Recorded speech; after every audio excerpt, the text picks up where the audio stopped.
How does denouncing Trump make you a good person? As we peruse the headlines here on this week's news outlets, the news is all pretty terrible for President Trump. He's being personally blamed for the actions of every single person in Washington, D.C. on the day that he called for his rally audience to peacefully march with him down Pennsylvania Avenue to protest in front of Capitol Hill. Leading a peaceful rally, leading a peaceful protest in the new rules, the new laws created just for Trump, means that you will be personally blamed and legally held accountable for the actions of every person in the vicinity of the Capitol, regardless of if they even attended your rally. As Rudy Giuliani pointed out in his now-deleted YouTube video, no one at the Save America rally had any of the gear seen by people who stormed the walls of the Capitol and broke into windows and entered the chamber. Nobody at the Save America rally actually had glass cutters, tools, ladders, climbing equipment, chemicals, or the other things that the police are reported to have rounded up from the people entering the Capitol building. But never mind all that. Let's just take a glancing here at the headlines. Live updates from CBS News. Fallout continues for Capitol rioters. Feds to investigate deaths. House Democrats are moving ahead with plans to try to remove President Trump from office. I find that an interesting headline there. If we recall last year, very few people have actually been arrested. There were no massive FBI rap sheets for all the looters, the arsonists. Antifa and BLM burned 25 American cities in 2020. There was no coverage saying assault on Chicago, assault on Minnesota, assault on Dallas. The news media only allows one permitted narrative. Joe Biden is good, Donald Trump is bad, and by guilt by association, anyone still supporting Donald Trump is equally bad. Probe sought of GOP AG group's rally involvement. Pope Francis astonished by mob attack on Capitol. Where was the condemnation for people burning police precincts last year? The autonomous zone of Chaz, which is a portion of Seattle, where a lawless mob of Democrats took over portions of Seattle. They're still in charge of that portion of Seattle today, from my understanding. They looted and sacked a police precinct. The police chief was ordered to evacuate by the political leaders of Seattle because police were presumed wrong and guilty before being proven innocent, at least in 2020. So now it's a completely flipped around narrative. CNN, the week that shook America, apparently it didn't shake America when Antifa and BLM, Democrat-approved protest and rioting groups, burned America last year. That was okay. That was approved. That was wonderful. Now the whole news media is mobilized, including all social media, to work for Joe Biden, to work for the Democratic Party. They were doing this pretty much already during Trump's 4 years in office. Now they can at least make it official. Apple suspends Parler from App Store. Apparently, you're not allowed to have social media unless the thought police approve every thought that you have. Trump-fueled insurrection. Did CNN describe the riot outside of CNN headquarters in Atlanta, Georgia, as an insurrection? No, they did not. The very language itself, the officials were making the dictionary smaller in George Orwell's 1984. And you can see this very week how corporations and social media are using the same techniques. They are redefining words as we watch. CNN Al Reeve, Donald Trump plus the internet brings extremism to the masses.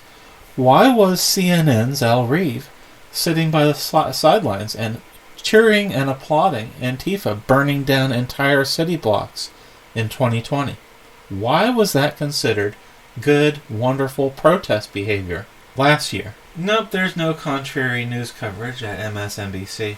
More than 50 arrested, charged days after Capitol Hill riots. Do you think those people looting the Apple store and Gucci store in Chicago, do you think any of them were arrested or charged? So, how does denouncing Trump make you a good person? In the shorthand for morality and moral superiority in 2021, it's become very easy to show what a moral person you are by denouncing Donald Trump. When you denounce Donald Trump, you have taken a bold stand against racism. Now, you might think you actually have not solved anything about racism by denouncing Trump, but you'd be wrong.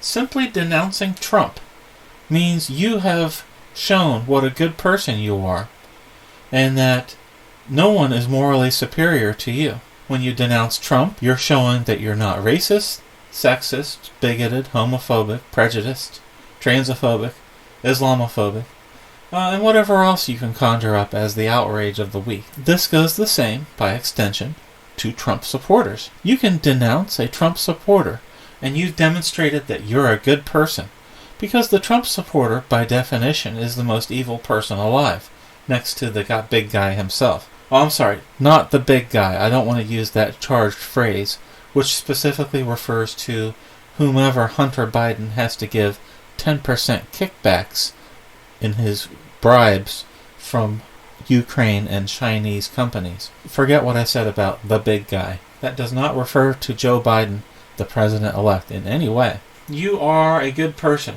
when you conduct virtue signaling.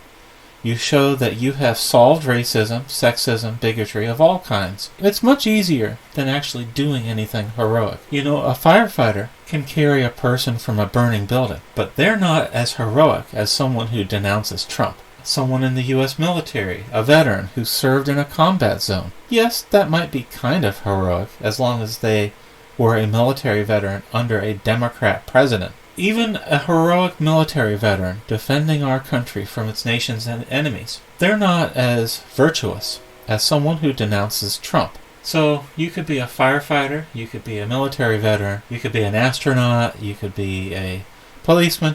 Now policemen are going to be considered heroes again, because once Biden is in office, he'll weed out the bad eggs and bring us together as a nation under unity. But all of those heroic types, they pale in comparison to the heroic virtue signaler, someone who gets on social media and denounces Trump and denounces Trump supporters. You're automatically a good person. And this is so easy because if you get into a debate on actual political positions or actually debating real issues, all you have to do is call the Trump supporter a racist, a sexist, a bigot, homophobe. It doesn't matter. Then the Trump supporter will spend the next 10 minutes or day defending themselves and saying why they're not a racist or a sexist. Then you just patiently wait while they detail all the ways they're not what you accuse them of being. Then you come back and say, well, you're also Islamophobic too. And then by putting the Trump supporter on a permanent defensive position, you just get to signal virtuous behavior endlessly while making them defend themselves against completely fact-free charges. You don't have to prove that someone is racist to call them a racist. Just call them a racist and they have to defend themselves against that charge. So this is the new definition of virtue, the new definition of being a good person in 2021. Just denounce Donald Trump and you've saved yourself the trouble of ever having to actually be a good person or a charitable person or a kind person. You're automatically all of those things because you denounce the evil, and that's so much easier than actually working to make our country and our world a better place, a place of unity. There's only going to be unity after you denounce Donald Trump and his supporters. And that's the gambit that the American news media has selected, and that appears to be the official policy of our country going forward in 2021, where all social media will be slaved to the Democratic Party. Wow, I can just feel the unity this week, can't you?